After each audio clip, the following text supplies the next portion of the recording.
오늘 우리에게 주신 하나님의 말씀은 로마서 9장 19절에서 29절의 말씀, 신약성경 252면입니다. 우리 19절에서 29절의 말씀 한 절씩 교독하겠습니다. 혹 내가 내게 말하기를 그러면 하나님이 어찌하여 허물하시느냐, 누가 그 뜻을 대적하느냐 하리니,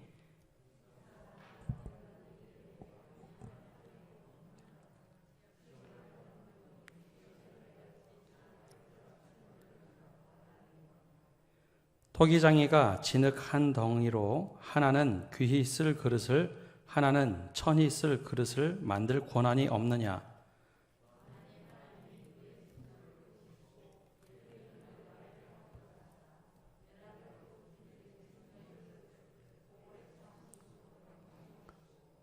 또한 영광 받기로 예비하신 바 긍휼의 그릇에 대하여 그 영광의 풍성함을 알게 하고자 하셨을지라도 무슨 말을 하리요?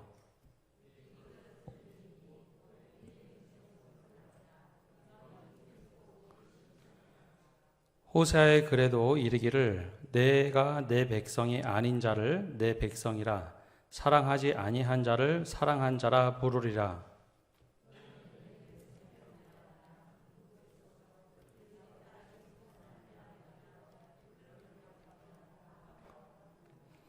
또 이사야가 이스라엘에 관하여 외치되 이스라엘 자손의 수가 비록 바다의 모래 같을지라도 남은 자만 구원을 받으리니,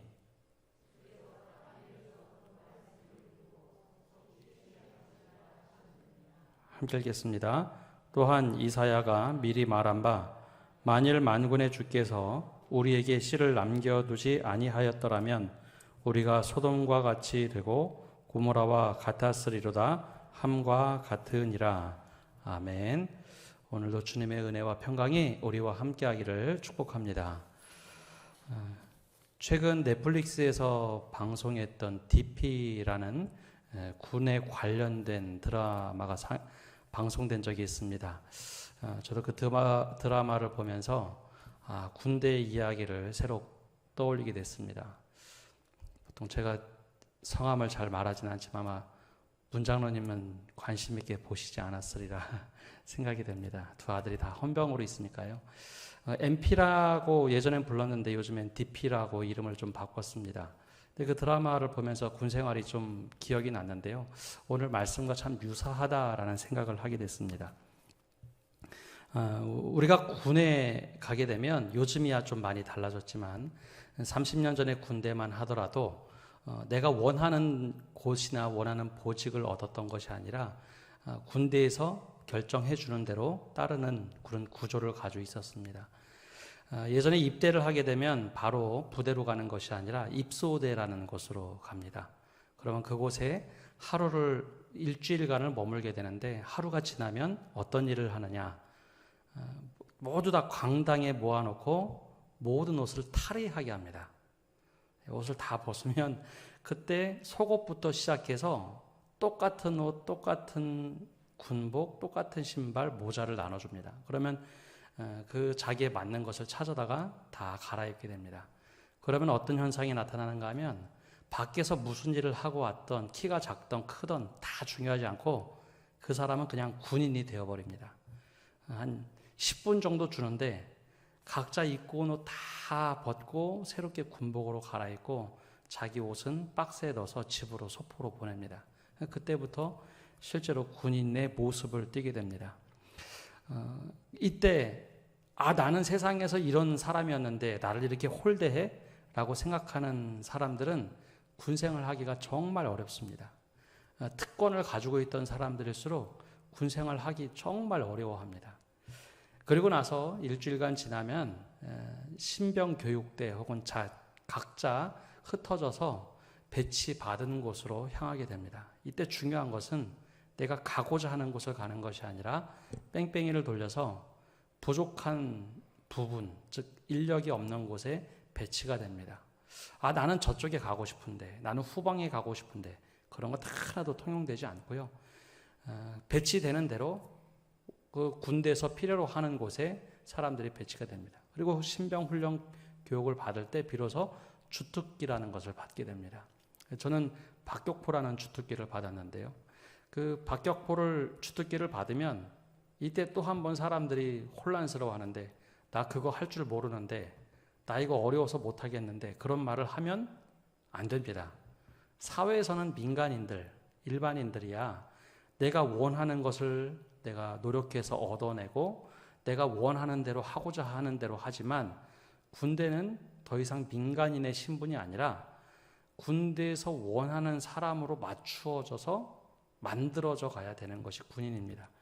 그래서 내가 원하는 대로 하는 것이 아니라 거기에 맞춰가야만 합니다. 근데 이때 나는 이런 거 할 줄 모르는데 왜 하필 나는 이런 것에 배치를 받았을까? 특별히 취사병으로 배치를 받았다. 일반적으로는 쉽겠다 하지만 취사병이 만만치 않게 어렵습니다. 남들 잘 때 적어도 5시에 일어나서 불 땡기고 밥하고 끝나고 나면 설거지하고 1시간 쉬었다 또 점심하고 밥하고 설거지하고 또 1시간 2시간 쉬었다가 또 설거지하는 일상의 반복이 2년 동안 되니까요. 그러면서 사람들이 거기에 군인으로 맞추어져 갑니다. 하나님께서 하신 일과 사람이 하는 일을 비유할 수도 없고 비교할 수도 없지만 약간 이런 모습으로 우리가 이해를 한다면 좀 쉽지 않을까 생각이 됩니다. 사람의 입장에서는 난 이것 하고 싶고 내가 원하는 대로 하나님께서 해주시기를 바라지만, 하나님께서는 큰 섭리 가운데 우리를 인도하시는 계획과 법칙들이 있다는 겁니다. 물론 우리가 원하는 대로 해주시지만 더 큰 섭리를 볼 때 하나님께서 쓰시고자 하는 부분 속에 우리가 들어가기를 원하시고, 때로는 우리가 그것을 거부하고 하나님조차 거부할 때는 하나님 또한 우리를 내버려 두시는 하나님이라는 것이죠. 그런 면에서 군대에서 우리를 선택하고 배치하는 모습과 하나님의 모습은 그래도 어느 정도 비슷하지 않는가 생각이 됩니다. 오늘은 모든 주권을 가지고 계신 하나님, 즉 토기장이라는 비유를 통해서 하나님에 대하여 함께 말씀을 나누고자 합니다.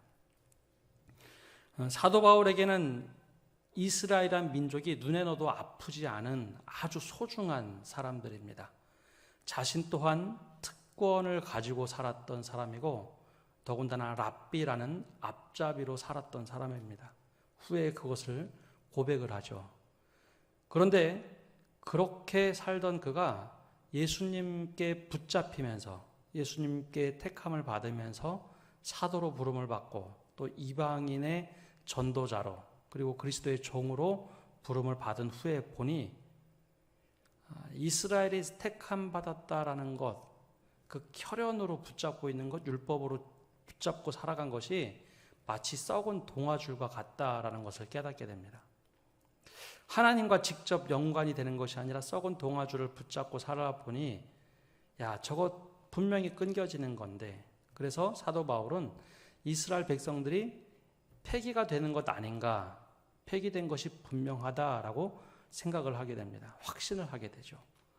하나님을 붙잡은 것이 아니라 썩은 동아줄 같은 율법을 붙잡고 할례를 붙잡고 혈통을 붙잡았던 겁니다.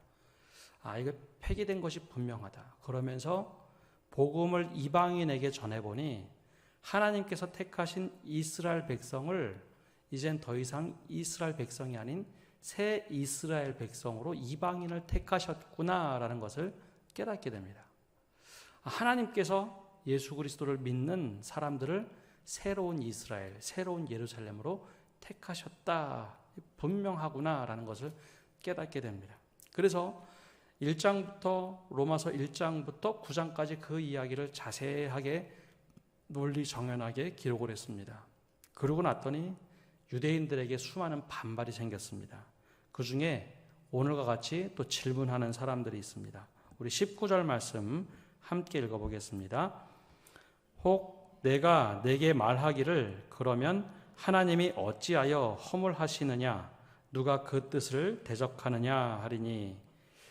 이 부분만 딱 읽어보니 조금 말씀이 어렵죠. 예전에 번역하던 어투입니다. 하나님이 어찌하여 허물하시느냐, 그 뜻을 누가 대적하느냐. 하나님께서 미리 결정하시고 폐기한 사람이 있고 하나님이 결정하셔서 선택한 사람이 있다는 겁니다. 그럼 하나님께서 잘못하신 것 아닌가? 바로 그 이야기를 질문하고 있는 겁니다. 근데 유진 피터슨 목사님이 쓴 메시지 성경이라는 것이 있습니다. 현대어로 잘 의역해서 번역한 성경인데요. 로마서 9장 19절을 이렇게 번역을 해놓았습니다. 이렇게 이 일을 제기하시렵니까? 모든 것을 다 하나님이 결정하시는 것이라면 어떻게 하나님이 우리에게 책임을 물을 수 있단 말인가? 큰 결정은 이미 다 내려졌는데 대체 우리가 할 수 있는 것이 무엇이란 말인가? 바로 이 말을 이제 풀어서 해놓은 겁니다. 무슨 말인가 하면 하나님께서 이미 섭리 속에서 구원할 자를 다 결정해 놓으시고 폐기할 자를 다 폐기해 놓으셨다면 과연 우리가 할 수 있는 것 무엇인가? 아무것도 할 수 없고 결국은 하나님이 다 책임지셔야 되는 거 아닌가? 바로 그 질문을 던지는 사람들이 있었던 것이죠.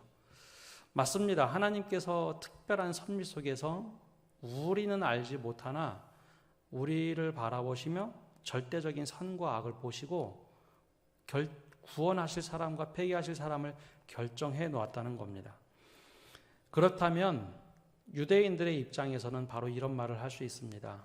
하나님, 우리 원래 선택하셨다면서 우리를 잘못했다 해서 폐기하신다면 더 이상 우리 노력할 것 아무것도 없네요. 그러니 하나님이 버리셨다면 그 결과는 하나님이 책임지셔야 됩니다. 라는 말을 하고 있는 겁니다. 근데 현대 우리에게는 조금 이게 다르게 다가옵니다. 이것은 유대인들의 입장이고 만약에 우리가 구원받았다라는 관점을 가지고 살았다면 현대인에게는 이것이 조금 다르게 다가옵니다. 우리는 지금 어떤 교육을 받는가 하면 세상의 주인은 하나님이시다라는 교육은 교회에서 하고 있고요.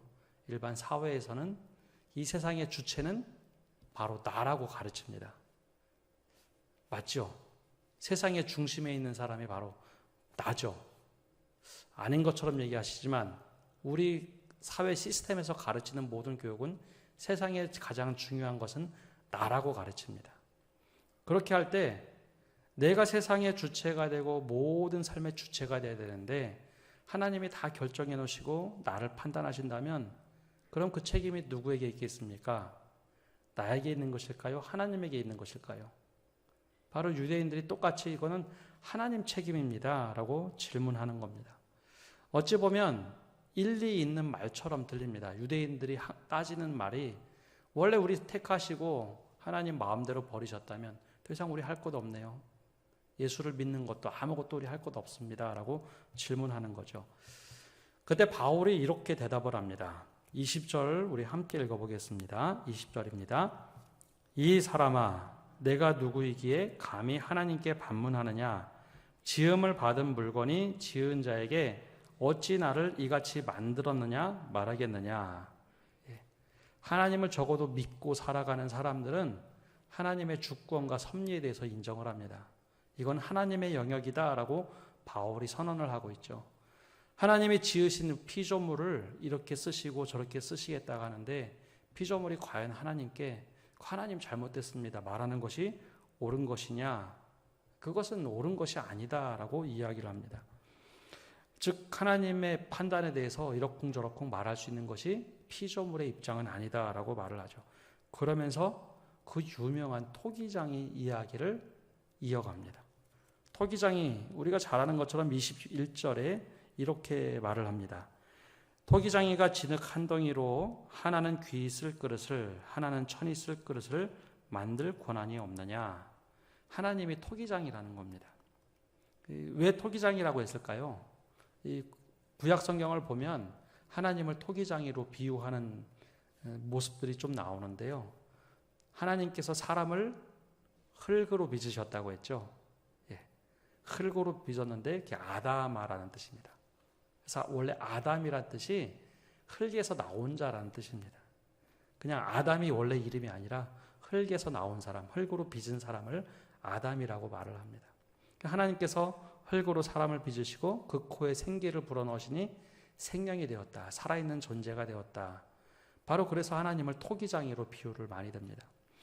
우리나라에도 진흙을 가지고 구워내는 그릇들이 있죠.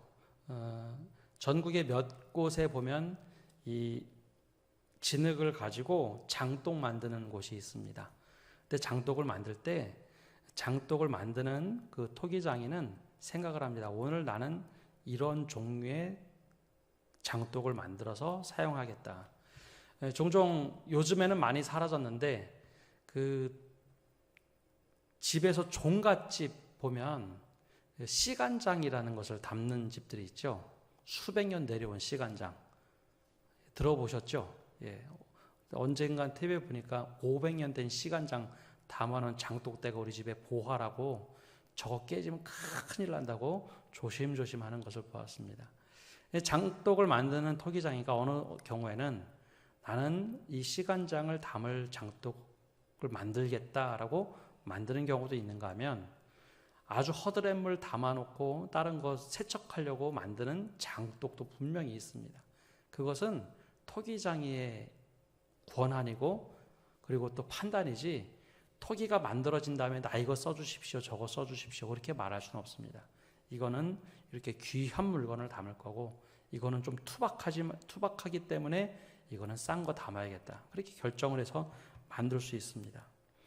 근데 사람들은 야, 왜 저게 귀하게 쓰여지고 저거는 왜 하찮게 쓰여질까? 저 불공평한 것 아닌가?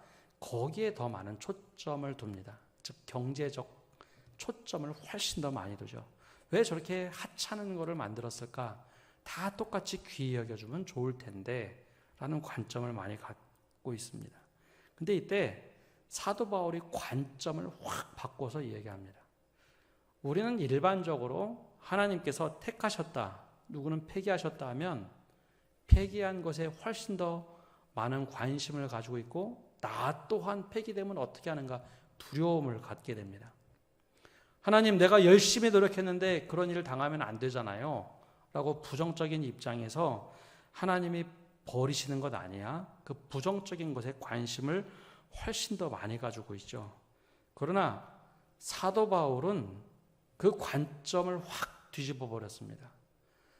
하나님의 입장에서 보면 어느 것을 선택하고 어느 것을 폐기하는가 그 관점이 아니라 진노 중에라도 하나님은 여전히 참으시고 기다리고 계신다라는 것에 관점을 두어서 얘기를 하고 있습니다.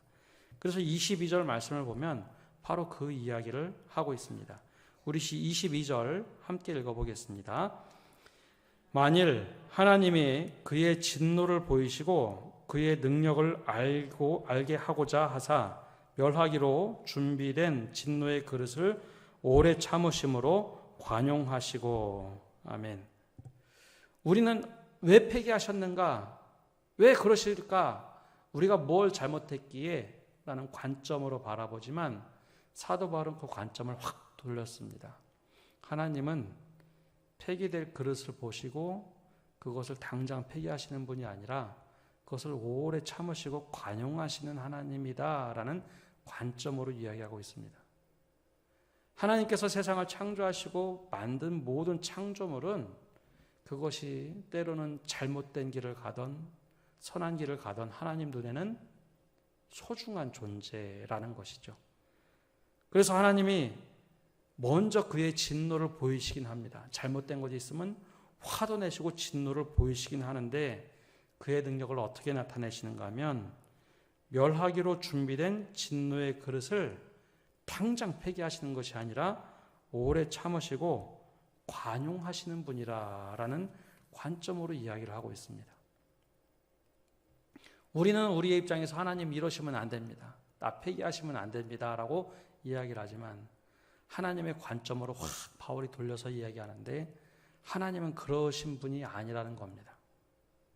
볼품없고 누가 봐도 버려야 할 그릇을 하나님이 여전히 버리지 않으신다는 겁니다. 쓰일 용도가 없는지 이거 정말 잘 뒀다가 정말 볼품없고 이거 버려야 될 상황임에도 불구하고 행여나 이거 쓸 수 있는 상황은 안 되는지 관용하고 기다리시는 분, 그래서 매몰차게 결정하지 않고 폐기되기를 당장 하시는 것이 아니라 끝까지 기다리시는 분이다라는 겁니다. 이것이 하나님의 바른 이해고 하나님의 관점이라는 것이죠. 이 말씀을 묵상하면서 예수님께서 비유로 들으셨던 포도원 품꾼 얘기가 생각이 납니다. 예수님께서 품꾼 이야기를 들으실 때 주인 얘기를 먼저 하죠. 포도원 주인이 인력시장에 가서 사람들을 불러 모읍니다. 어떤 사람은 9시, 어떤 사람은 12시, 어떤 사람은 3시, 어떤 사람은 5시에 나가서 사람을 불러옵니다. 근데 처음에 나갈 때 사람들에게 약속을 합니다. 그 당시 하루 일해서 버는 돈, 그 가치가 한 데나리온입니다. 한 데나리온이 있으면 보통 4가족, 5가족이 다음날 먹고 살 수 있는 돈, 즉 노동자들이 요즘으로 얘기하면 한 5만 원에서 10만 원가량 되는 그 돈을 받아야 다음날 먹고 살 수 있는 돈이 되는 것이죠. 그래서 9시에 일하러 온 사람에게 약속을 합니다. 내가 품삯 데나리온을 주겠다. 한 데나리온 주겠다. 12시에 온 사람에게도 그렇게 약속을 하고 3시에 온 사람에게도 그렇게 약속을 합니다. 5시에 1시간 일한 사람에게도 그렇게 약속을 하고 부릅니다. 예전에도 한번 말씀을 전할 때 이 비유를 가지고 함께 말씀을 나눴는데요. 9시에 부름을 받은 사람하고 5시에 부름을 받은 사람, 오후 5시에 부름을 받은 사람 어떤 차이가 있을까요? 저희 집 바로 뒤에 인력사무소가 있습니다. 새벽 기도 나올 때 제가 좀 일찍 나오면 보통 4시 반에 나오는데 4시 반에 딱 나오면 바로 뒷집에 인력사무소에 늘 사람들이 있습니다. 일하러 그렇게 일찍 나오죠. 근데 아마 인력사무실 이야기를 들어보신 분들은 다들 아시겠지만 거기 딱 가면 눈에 띄는 사람들이 있습니다. 일 잘할 것 같은 사람. 그분들은 어김없이 첫 타임에 나갑니다. 만약에 오후 5시까지 못 나간 분이다 라면 어떤 분들일까요? 일 못하는 분들입니다. 하루 종일 어느 누구도 써주지 않아서 5시까지 다른 데 가지도 못하고 내일 굶으면 안 되니까 가족을 위해서 그때까지 남아있는 사람이 5시까지 남아있는 사람입니다. 이 주인이 보고 그 사람을 불러다가 일을 시키는 거죠. 그리고 나서 6시가 돼서 돈을 나눠줍니다. 사람들에게 어떤 마음이 있었을까요? 성경에 보면 9시부터 일한 사람이 불평을 합니다. 처음에 거꾸로부터 돈을 주죠. 5시에서 1시간 일한 사람에게 한 데나리온을 주고 3시부터 3시간 일한 사람에게 또 한 데나리온을 줍니다. 그러자 내심 기대한 것이 있었어요. 9시에 나와서 일한 사람은 내심 저 사람이 한 데나리온 받으면 나는 당연히 더 많이 받겠다라고 생각을 했죠. 근데 똑같이 한 데나리온을 받자 불평을 합니다. 어떻게 내가 일한 시간이 훨씬 더 많고 노동한 것이 많은데 왜 한 데나리온을 주십니까? 그래서 주인이 그렇게 얘기를 하죠. 내가 선행을 베풀었다고 해서 네가 나를 불의하다고 할 수 있느냐? 그럴 수 없다라고 얘기합니다. 왜냐하면 그 한 데나리온이라는 가치는 원래 9시부터 6시까지 일한 사람에게 주는 돈입니다. 그런데 한 시간 일한 사람에게 그 데나리온을 준 것은 그 사람이 내일을 살아갈 수 있도록 주인이 베푼 것뿐입니다. 근데 그것을 보고 불의하다고 할 수 있느냐? 그럴 수 없다라고 하죠. 주인은 한 사람을 볼 때 일을 많이 하고 적게 하고 중요한 것이 아니라 그 다음 날을 살아갈 수 있는 최소한의 인격을 가진 한 사람의 존엄을 생각해서 돈을 준 겁니다. 이 경제 논리로 모든 것을 해석하다 보니 성경이 때론 이해가 되지 않는 겁니다. 근데 현대의 몇몇 경제학자들은 이것을 보고 경제 논리라고 하지 않고 가족의 경제학이라고 부릅니다. 우리 가족은 우리가 책임져야 되지 않습니까? 라고 얘기를 하죠. 하나님께서 우리를 택하실 때 분명히 택하신 자도 있고 택하지 않은 사람도 있습니다. 그때 하나님의 관점은, 우리의 관점은 택하지 않았기 때문에 불평불만하는 이야기를 하지만 하나님께서는 지금 저 볼품없고 폐기해야 될 그 그릇을 보고 여전히 참고 언젠가 이 그릇 쓰임받지는 않을까 기다리고 관용하시는 하나님이라는 겁니다. 오늘 말씀에 멸하기로 준비된 진노의 그릇이라고 표현한 것은 그 원어로 보면 완전히 결정되어서 깨뜨리기로 작정한 그릇이라는 뜻을 가지고 있습니다. 야, 이거 정말 쓸모없어서 다 결정하고 이거 빨리 폐기해야지 다 결정했음에도 불구하고 야, 이거 혹시 쓰일지 모르잖아. 하나님께 속으로 생각하시면서 오래 참으시고 관용하시던 하나님의 성품을 이야기하고 있습니다. 우리가 일반적으로 부정적인 생각을 하다 보니 모든 것이 내 입장에서 경제적 관점으로 옵니다. 나에게 이득이면 잘한 것이고 나에게 불리하면 나쁜 것이다. 근데 하나님은 그렇게 바라보지 않으셨습니다. 당장 깨뜨려야 될 것, 누가 봐도 저건 폐기해야 돼. 그렇게 이야기하지만 하나님이 여전히 오래 참고 기다리시더라라는 것이죠. 그리고 나서 반대로 또 23절을 얘기합니다. 우리 23절도 함께 읽어보겠습니다. 또한 영광 받기로 예비하신 바 긍휼의 그릇에 대하여 그 영광의 풍성함을 알게 하고자 하셨을지라도 무슨 말을 하리요. 또 반대로 진노의 그릇이 아니라 긍휼의 그릇을 예비하셨다라는 겁니다. 하나님께서 영광 받으시기 위하여 긍휼의 그릇을 예비하셨다. 근데 독특하죠. 영광의 그릇이 아니라 긍휼의 그릇입니다. 사람을 귀하게 만드셨는데 거기에 긍휼을 담을 수 있는 그릇으로 만드셨다는 거죠. 영광이 아닙니다. 우리는 영광 받기를 원해서 영광이 차고 넘치기를 바라지만 하나님께서 귀하게 만든 그릇에는 긍휼을 담으라고 합니다. 왜 그럴까요? 그 긍휼이 차고 넘치면 혹은 그 긍휼을 퍼서 나를 수 있는 존재가 되면 그 긍휼을 통해서 하나님께서 영광을 받으시기 위함입니다. 영광을 주었다면 사람이 영광을 받고 떵떵거리는 그릇이 되었을 겁니다. 그러나 하나님께서는 귀한 그릇으로 만들고 거기에 긍휼을 담도록 하셨습니다. 긍휼이란 것은 사람들에게 베풀 수 있는 최고의 가치 아닙니까? 바로 그런 사람이 되라는 겁니다. 그렇게 하나님께서 긍휼의 그릇을 예비하시고 그 영광의 풍성함을 알고자 하셨다. 이것이 모두 다 하나님의 섭니다라고 바울은 얘기합니다.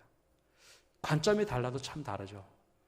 우리는 어떻게 하면 폐기됐는가, 잘못되었는가, 왜 하나님이 나에게 이러실 수 있는가라고 했지만 오랫동안 목회를 하고 선교사로 살았던 바울의 관점은 하나님은 그러신 분이 아니라는 겁니다. 폐기되고 버려야 할 것 다 알고 계심에도 불구하고 여전히 오래 참으시는 분. 마치 악한 원수가 와서 밭에 가라지를 뿌리고 갔을 때 하인들이 와가지고 이거 빨리 다 베어서 가라지를 뽑아버릴까요? 그때도 말씀하십니다. 알곡이 다칠까봐 염려가 되니 추수 때까지 기다리자. 알곡이 상할까봐 염려가 된다. 여전히 기다리시는 하나님입니다. 어느 누구도 그거는 알 수가 없죠. 그래서 바울은 여기서 이렇게 얘기를 합니다. 24절 함께 말씀 읽어보겠습니다. 이 그릇은 우리니 곧 유대인 중에서뿐 아니라 이방인 중에서도 부르신 자니라. 그러면 이 그릇을 구분할 수 있을까요? 없을까요? 저주의 그릇과 긍휼의 그릇 구분을 할 수 있다는 말일까요? 없다는 말일까요? 없다는 말입니다. 하나님께서 그릇을 만드셨는데 우리라고 얘기합니다. 유대인 중에서뿐 아니라 이방인 중에서도 부르신 자니라. 긍휼의 그릇이 어디에 있는지 우리는 저주의 그릇이 어디 있는지 구분할 수도 없고 알 수도 없다. 근데 분명한 것은 우리가 긍휼의 그릇이라고 생각하고 살아가는 것이 맞다는 겁니다. 유대인도 그렇지만 이방인도 그렇게 긍휼의 그릇으로 살아가라라는 겁니다. 이 모든 것이 섞여 있기 때문에 사람은 절대 알 수가 없습니다. 오직 하나님만 알고 계신 겁니다. 그렇기 때문에 신앙의 관점을 가질 때 하나님께서 우리를 버리셨는가 택하셨는가가 아니라 하나님께서는 여전히 오래 참으시고 기다리시고 계신다는 겁니다. 이것이 언제 쓰여질지 언제 어떻게 바뀔지 그때를 기다리신다는 겁니다. 그리고 나서 바울은 갑자기 호세아를 불러냅니다. 이것이 우리나라 말로 번역할 때 참 어색한데요. 이 말씀 이렇게 25절과 26절에 기록되어 있습니다. 제가 한번 읽어보겠습니다. 호세아의 글에도 이르기를 내가 내 백성이 아닌 자를 내 백성이라 사랑하지 아니한 자를 사랑한 자라 부르리라. 너희는 내 백성이 아니라 한 그곳에서 그들이 살아계신 하나님의 아들들이라 일컬음을 받으리라 함과 같으니라. 우리가 잘 알고 있는 것처럼 호세아는 정말 눈물을 많이 흘리고 힘들어했던 선지자입니다. 아내 때문에 그렇게 힘들어했죠. 자식이 태어났을 때 자녀들의 이름을 로루하마, 로암미라고 졌습니다. 히브리어에는 부정하다라는 뜻, 노라는 뜻이 로라는 단어로 시작합니다. 그래서 암미 그러면 내 백성, 로암미 하면 내 백성이 아니다. 그리고 루하마 그러면 사랑하는 자지만 로루하마 그러면 사랑받지 못하는 자라고 표현합니다. 그러니까 우리 말로는 굉장히 길게 번역해야 되는데 로암미, 암미, 로루하마, 루하마 그렇게 짧게 단어를 써서 반대말을 만들 수가 있습니다. 근데 호세아 선지자가 하나님께 예언을 바를 때 이런 예언을 합니다.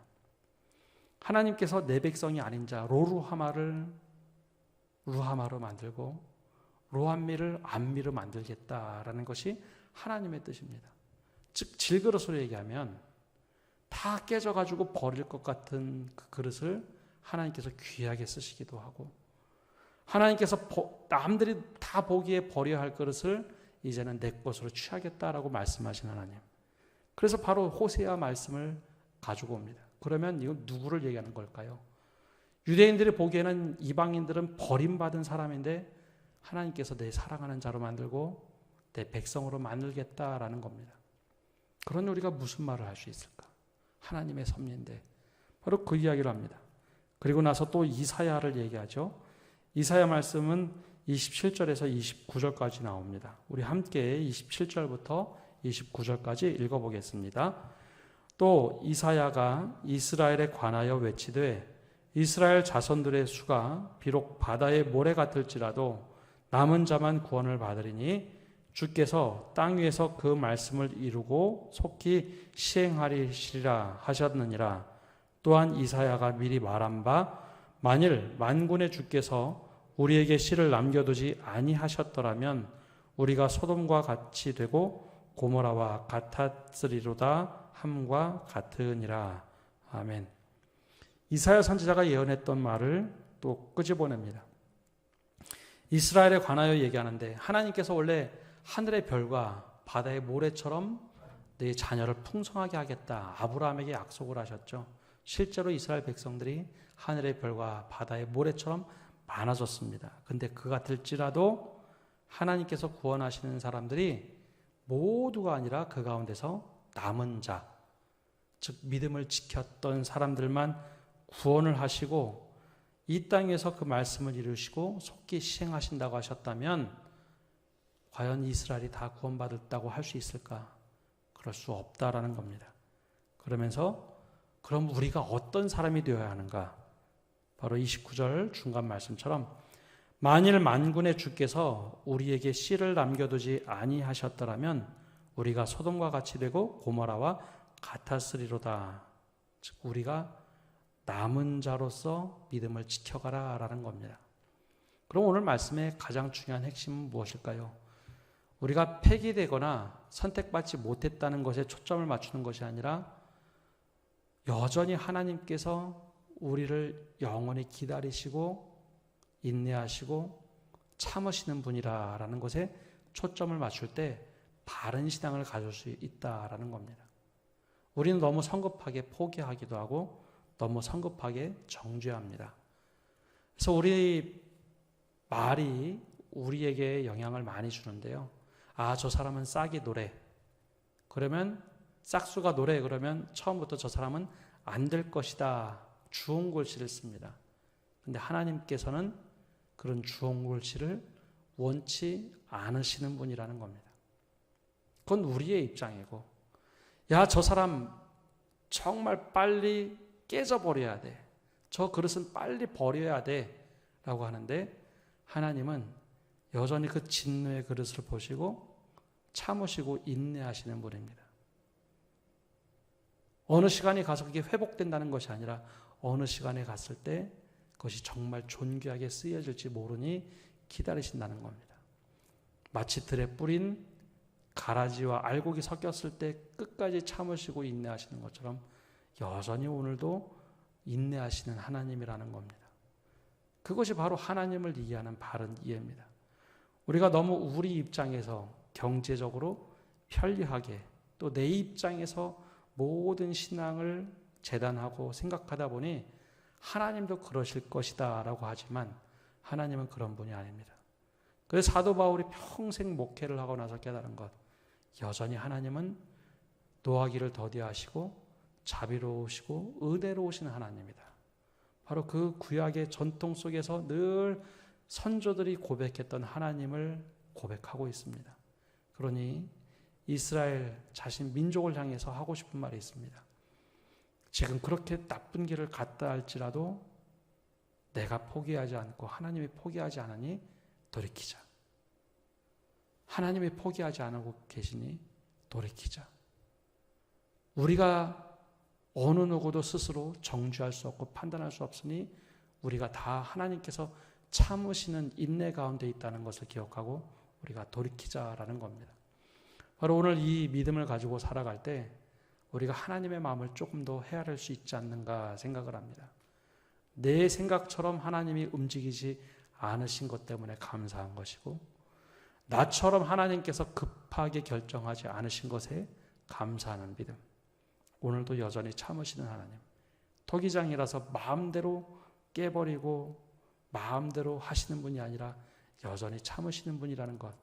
바로 오늘도 우리가 그 성품을 담아 살겠습니다. 제가 그렇게 살겠습니다. 다짐하며 살아가시는 성도 여러분 되시기를 간절히 바랍니다. 함께 기도하겠습니다. 하나님, 오늘도 저희가 주님 앞에 나와서 기도합니다. 주님께서 토기장이라고 말씀하셔서 주님 마음대로만 하시는 줄 알았습니다.